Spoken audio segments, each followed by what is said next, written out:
It was Kevin Samuels' fault as to why the black manosphere is dead. Those were Myron's words, according to Myron. He said that the black manosphere is on a decline and Kevin Samuels didn't do enough to help. So, of course, guys like MTR was going to have a problem with Myron saying that. So let's hear his response. One thing, right? And I really dislike to even say this, but the truth is the truth, and I kind of had to say it. The reason why the black manosphere died, right, is simply because Kevin Samuels didn't put his people on. The reason that an entire community of content creators or things that they talk about died is because the man that was seen as the head of it didn't put his people on. Let's listen a little bit more. I'm going to be honest about it. He became famous. He blew up. He didn't, extend the ladder back and put his guys on, and it died. That's just what happened. Sure. Once he got into, into the mainstream, he didn't bring anybody up with him. And that's the cold hard truth. I hate to say that shit, but it's wild. The truth. And, for us, we adopted a little bit of different mindset where we're going to blow up and we're going to bring everybody up that came alongside us. And I'm going to let him speak, but understand the context of the conversation. This is not, they were friends and they were collaborators and they were planning on doing good work in the future. They were ops. Kevin did not bang with the Fresh and Fit platform, and Fresh and Fit did not bang with Kevin. Now, to get into the history of why that happened, we don't have time here within the scope of this conversation. And before I let MCR continue, I got to say, man, Myron and Fresh, they should be the last ones talking about Kevin being the one that had the manosphere on the decline because he didn't shout people out. Myron and Fresh are the main reasons. They're the number one reason, in my opinion, as to why the manosphere and the manosphere and the red pill took a decline. Because when the red pill was popular, a little before COVID and during COVID, when it was at its peak, right? The purpose of the red pill was to teach guys how to deal with women, because a lot of us, as men, as a whole, we didn't have our fathers, in our lives, or, let's say, the father was around, but he was a bitch in his own house, or we was raised by single women and the mothers didn't teach us what we needed to be taught. That's what the red pill and the manosphere was for, right? But unfortunately, you have guys like Fresh, and Myron, especially Myron, they're so bitter towards women. It caused a lot of men to stop watching their podcasts, especially when they got caught with that sugar daddy sex page. You know what I'm saying? How are you going to teach a whole bunch of men to have game when all you do is pay for sex? Hand over fist pay for sex. Pull out the credit card, then you tell it to buy whatever. It was that type of payments. Conversation within the content, because I want to address his specific points about it all falling and crumbling because Kevin did nothing to bring others up with him, which is categorically incorrect. But it's not coming from a perspective of friendship. They were ops. They were not cool. And in fact, Kevin was creating studios down in Miami to directly compete with Fresh and Fit.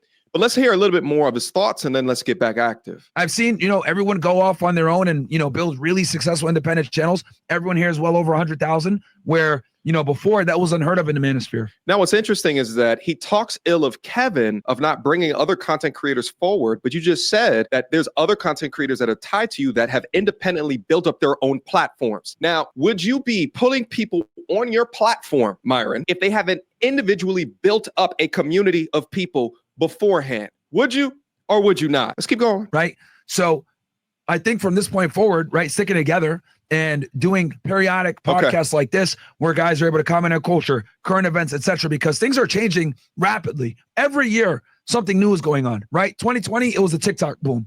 2021, it was the pandemic and dealing with that. 2022, oh shit, Trump is going to run again.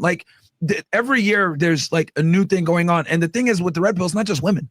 It's the truth in general, right? You can apply it to so many different endeavors. So that's what I noticed was, the one thing on the Kevin Samuels legacy that I wish he did was put on his people. And he simply didn't. It's absolutely wild to me that no one is up here challenging the things that he's saying in order to give perhaps a different perspective. But I think that there's incentives not to. And this is actually part of the reason. Yeah, listen, unfortunately, in this cruel world that we live in, there's always incentives to do the wrong thing.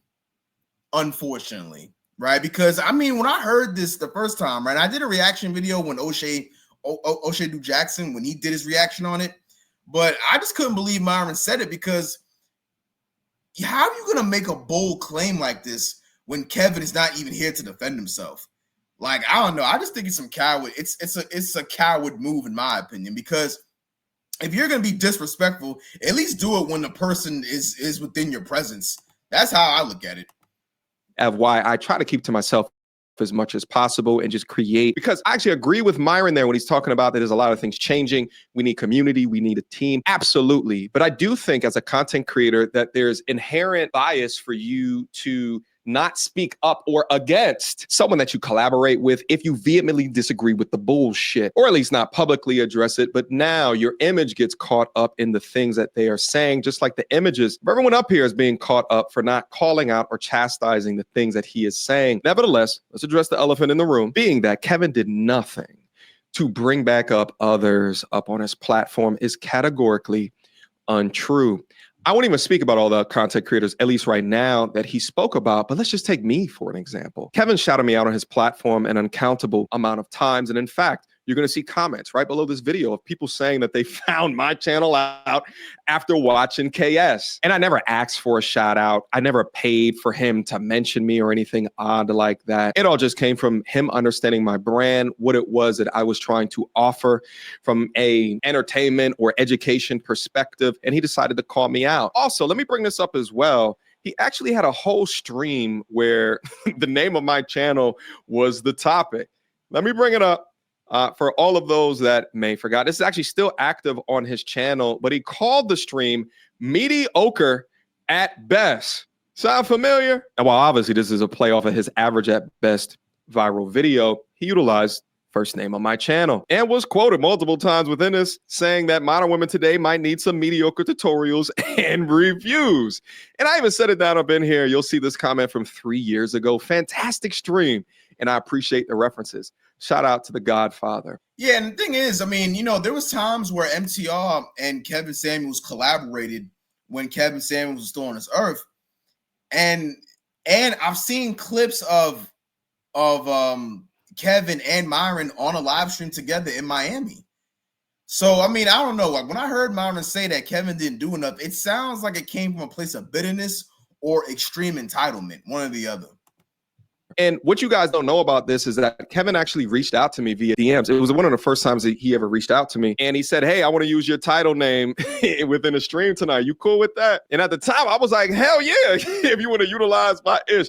I throw it up on stream right now, but I think it'd be tacky for me to show DMs between Kevin and I during that time. But he ain't have to do this. He ain't have to leave my comment out for people to go up, click on my profile and see what I am about. Shit, he also shouted me out when I had cancer, and he ensured that when he wanted to reach back to work with others to continue on pushing the brand forward, to get it in front of people's eyes that would not normally look at this content, he did. I have content with Kevin that's on the channel. Shit, he planned an entire trip where we went to Brooklyn to go visit the Zuniga brothers in order to look at their operations, because the things that the Teaching Men's Fashion brothers are doing for their community, the Latino community, is absolutely insane.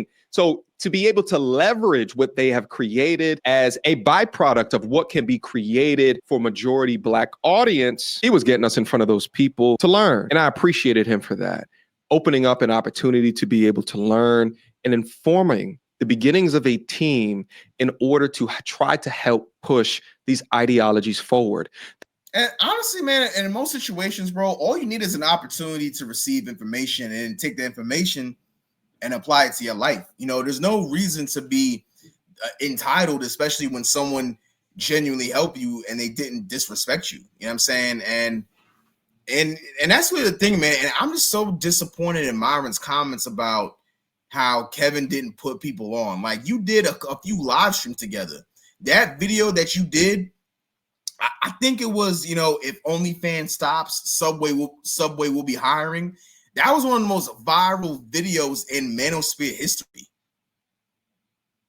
You know, like that, like, yo, I mean, I'm telling you, man, that was another video that propelled Kevin's status and his legacy upon giving Fresh and Fit more views. that were not brand risk. And there's so many other things that I could mention, but it wasn't just me either. Shout out to the lead attorney, who not only did a one-on-one conversation with Kevin that Kevin posted to his channel, but similar to me, Kevin would often call TLA just to have conversations about the things that are happening within the space. So no, Myron, there were content creators that he selected to bring forward. It just wasn't you. But there were those that he did associate with within his past that just weren't ready, or they did not have the appropriate professional image to carry the torch forward. That may be hard for you to understand, but apparently after looking at the history of what's happened over the past 2.5 years since he's passed, Kevin was absolutely correct. The people that were seen as the leaders of this movement have appropriately squandered whatever listening ears that we would have had in order to really impact change. And I'm not trying to say that I've been done the best at it myself, but I guarantee you, if Kevin was still alive, his channel would still be monetized. Shit, it's still monetized right now. And it's because the way that he did it with that degree of professionalism. If you take a look at, for example, outside of all of this, if you try to capture an audience and you have more of a Jerry Springer-esque, or what can be described as that, as the way that you do content via, you have like, let's say a Judge Judy, and let's say that the goal of each of those is to do DNA tests, where you're going to get a lot different audience if you do it in a Jerry Springer fashion as opposed to it. Nah, that's facts. And basically what MCR is saying is that when you have a better delivery in terms of how you talk and how you articulate yourself, you can reach a wider audience. See, Myron's problem was that every time he was on the podcast in Miami, it was always these hoes, they're nothing. And he would never actually have a logical conversation with a woman on the platform. It was always yelling and throwing them out. All he did was invite OnlyFans strippers onto the platform, and that's not good PR all the time, especially when you're trying to transition to mainstream. See, what Kevin did was he transitioned his content to mainstream, even though he was going at these girls. But Myron, Myron and Fresh, it wasn't always doing that, and they always had these scandals. I think Fresh had a situation where he almost got an escort pregnant, and then they got caught up with the sugar daddy website. That kind of hurt their brand a little bit. And on top of that, them getting demonetized by YouTube didn't help either. With Judge Judy fashion, different type of audience, different type of listening ears, different type of ad sponsors. To introduce something as robust as what Kevin was attempting to introduce, you have to be surgical. You can't go in like an atom bomb in the mainstream and act like that's going to be the way to really impact change. No, it has to be surgical. Kevin understood that. He simply did it. It's just the truth, and it sucks. Maybe he didn't have enough time. Maybe that was the plan before he passed away. I know that he had something going on, but what I will say is when he did those Nicki Minaj collabs, when he did those big events, there was no shout out to anybody from the sphere. It's a categorical lie. Kevin actually shouted me out on Vlad TV after I did the Shahrazad Ali. Wait, and real quick, again, I'm going to say it once, I'm going to say it again. Kevin is not obligated. He wasn't obligated to shout out anybody on the manosphere while he was on Nicki Minaj's live stream. When he pulled up on Nicki's stream, it's her stream. It's her live. All right. He called into her live stream. So you can't be trying to shout everybody out when it's not your stream. The whole point of Kevin getting on Nicki Minaj's stream, her live video on Instagram a couple years ago, the whole point of that was just to get her attention and her fans' attention due to the fact that she's one of the biggest hip-hop moguls out there. That was the entire point. Like, I don't understand where all this entitlement is coming from. This is it's sad to watch. It be your own people, man. Interview, he shouted me out. And I remember him DMing me that he shouted me out after he did the Vlad interview. I think the interview came out several weeks later, but this is just not true. And I'm sure there's other content creators that will have their own example. Shit, there's other content creator, I believe his name, Obsidian, who became a millionaire after Kevin shouted out his books. So this is just categorically false. And for anyone who just eats this information up, you should know the truth. So again, it's so wrong. It's ridiculous. And at this point, I don't even know why he keeps on bringing up Kevin's name. Let the man rest. But when you understand that Kevin couldn't stand these guys, then you understand where this may be coming from. And it kills me because like a guy like Donovan Sharp platformed him like 80 times. and he never shouted him out. And I always was like, what the hell? Right. And I was like, we're not going to do that. So I think, we absolutely need to stand united and do periodic shows like this. I know. All right. So this is actually when he addresses on his own channel. Listen, man. Listen. It doesn't matter who you collab with, what videos you react to. If your content isn't it, it isn't it. Like, I mean, that's the bottom line. Like, look at me. Look at me, for example. I got 60,000 views in a month. Damn near triple my subscriber numbers. I got 12,000 right now. I did 60,000 views in total in the last 4 weeks, right?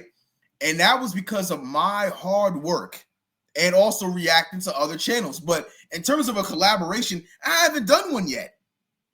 I haven't done a collaboration yet, but I'm still able to generate 60,000 views. And that's something that all content creators need to understand. If you're trying to get into this content creation game, you need to put out quality videos and you have legit thoughts on your own. It doesn't matter how many people shout you out. If people don't like you, people don't like you. That's just what it is, He's addressing the comments after it started to blow up. And he brought up another content creator by the name of Donovan Sharp, and you may not be familiar with him. But Kevin's not alive again to speak for himself, but let me try to think through this. Kevin's brand was mostly popularized within Black media, where Kevin would ride for fixing things that were wrong within the Black community while also giving strength and power to men. But Kevin was for relationships. He was for marriages. He was for bringing people together. Now imagine if he shouted out Donovan and then they go over to Donovan's platform and they hear Donovan saying things such as Black is this, Black is that. Now, I don't know if he still talks like that, but if your expectation is that because you work with somebody, collaborated, what does he say, 80 times or something like that, for free, unpaid, whatever, just your time, is your expectation is that now because you've done that, now I have to be able to put you on? People would question Kevin's narrative or motives if someone that he puts on is speaking that negatively about the people that he's trying to put together for healthy relationships. I didn't even think Donovan would disagree on that. I can understand Donovan being upset after collaborating with him for so much, but if you take a step back and you look at what Kevin was trying to accomplish, I think it would make a lot more sense. I mean, that's all facts. And to add to MTR's point, when Kevin was popular with the whole average at best video and him getting into viral videos, criticizing women, what a lot of people don't understand is the same way he was talking to women, he was talking to men just as bad. You're broke, you're not in shape, your credit score sucks, like your mom shouldn't respect you. You heard all of that from Kevin's channel when he was going right at men. You're a loser if you don't have your own place, like all that. Like he was forcing men to step up their game. Whether love him or hate him, he never switched his approach depending on what gender he was talking to, whether male or female. And he was doing that because he thought in his mind that this would be the best way to get everyone's attention so the Black family could be together. He was trying to motivate men to get their money together so men could take care of the wife and the kids if that's what they wanted. He forced women to be more submissive by giving them tough love. That's what he was doing. He was going both ways with it. Logically speaking, and I can imagine what Myron would say. All this, everyone's free speech till I die, motherfuckers. That you could get mad at the platform and the powers that be all that you want. But again, if you're trying to make this amount of change within the world, you have to be surgical, strategic. For example, Kevin got a lot of backlash for appearing to go easy on Nicki Minaj when was brought up on that platform. But do you think Kevin cared about that? No. Kevin wanted to get in. Why? Because Kevin wanted her audience. Go in there, speak to them a little bit more of how they used to be spoken to. That's strategic. You go in there and facts. Listen, man, you disrespected Nicki Minaj on her own live stream. I mean, it's one thing if Nicki disrespects you and you feel some type of way, but you going into someone else's live stream, especially her live stream with her fan base, you better be prepared for war, right? But that was never Kevin's intention. His intention was to be respectful to Nicki, and that's exactly what happened. And matter of fact, I need to do a video on that. I'm going to do a throwback video about that because that was one of Kevin's best episodes where he actually appeared on Nicki's stream. and it was a great conversation. And I got to give Nicki her props. You know, like a lot of people don't like Nicki Minaj because they feel like she's so arrogant. But listen, man, when you have to be a successful person in this cruel world, and you have to pick yourself up time in and time out, you always have to do the work to always pick yourself up when people doubt you. You will become arrogant. I don't care what no one says. So when you're dealing with someone who's built their own following and you want a piece of their audience, you have to lead with respect. You being disrespectful isn't gonna get you nowhere. That's what I'm trying to say. You start popping off about how stupid or ridiculous some of their mindsets or ideologies are. You think that's going to make change or get them to listen to the things that you're saying? Be the free speech titan that you want to be. Just don't expect everybody to rock with it. Let's go. I got a little bit of controversy for saying what I said about, Kevin Samuels. But, dude, it's true, man. It's true. Like, you look at someone like Donovan Sharp, right? Donovan Sharp had him on like 70 times, guys. For those of you that don't know, and then he stopped TSR going. Sharp Reality. Donovan Sharp's been running that show since like 2016. Like, I think he's at like 1,000 episodes now at this point. He's had Kev on like 70 times. I didn't know who Kevin was until I saw him with Donovan Sharp. He never shouted Donovan out. Never had him on his show when he blew up. You know what I mean? Loser ass O'Shea, he never had him on, even though the nigga sits there and defends him all day. Never had him on. You know what I mean? So facts are facts, bro. I'll never. And then you say, "Oh, he came on your shit." Yeah, that was before he was like super big. You know what I mean? That was before he was super big. Remember, guys, and another thing too, little thing for you guys, for people that don't know. Fun fact. It's actually odd because by the time that Kevin came on Fresh and Fit the first time, they were referring to him as the Godfather. So he's saying he's not super big, but by then, I think Average at Best already happened. And he also talked through how O'Shea didn't get put on his platform, that they were working together behind scenes. O'Shea had his team editing a lot for Kevin. But nevertheless, I'm pretty sure that he mentioned O'Shea at least one time, but it doesn't matter. O'Shea's probably going to react to this so he can let you know his perspective. But blaming the Black Manosphere falling because Kevin didn't put whoever you thought that he should get put on just feels like some victim ass shit. People should be able to stand on their own too, with or without a call out from the top content creators. Would Donovan Sharp even consider himself within the Black Manosphere? Fun fact for you. Yeah, now I ain't going front. Yo, Donovan Sharp, as soon as he sits there and talks all this, because when you watch Donovan Sharp's content, he's always bashing Black women. And he's just dealing with snow bunnies. I mean, listen, now, if you want to deal with white women, if that's who you want to date and that's your preference, cool. But you sitting here saying that, telling men you should never, ever cuff a woman who got kids, but you cuffing a woman who got kids. Big contradiction. For you guys. When Kevin Samuels was going viral for saying you're average at best. Okay. Do you guys know that he was in Miami when he was blown up on World Star? Yeah, he was. He was in Miami. When he did the show with us, he had just done that episode. And then he came to Miami. He had booked the interview with us before he blew up. This is all facts because I remember vividly. I'll never forget this shit. After we did the show, we went to CVS. Okay. And he got some Mike and Ike's. And I remember this because he got the red hot chili, the spicy ones. And I thought that was weird. Like, I was like, holy crap. Yo, nah, Kev old school as fuck. So, yo, who the hell eats Mike and Ike's? He old school for that one. I didn't know people eat Mike and Ike's, let alone the spicy flavor. Old school black dudes eat Mike and Ike's. And Mike and Ike's spicy, right? That's wild. And I remember when I was walking with him the whole time, he was checking his phone the whole time.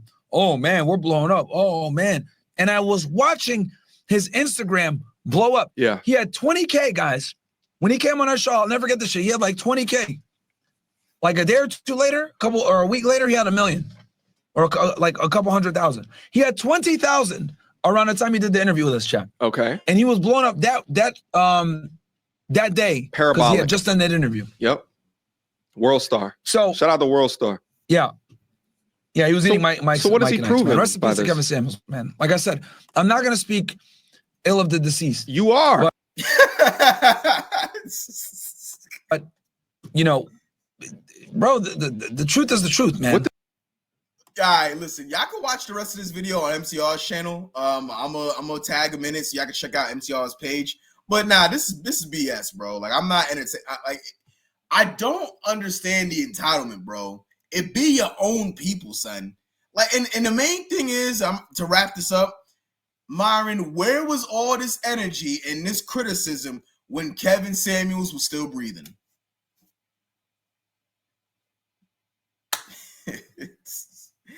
Yeah, I'll see y'all later, man.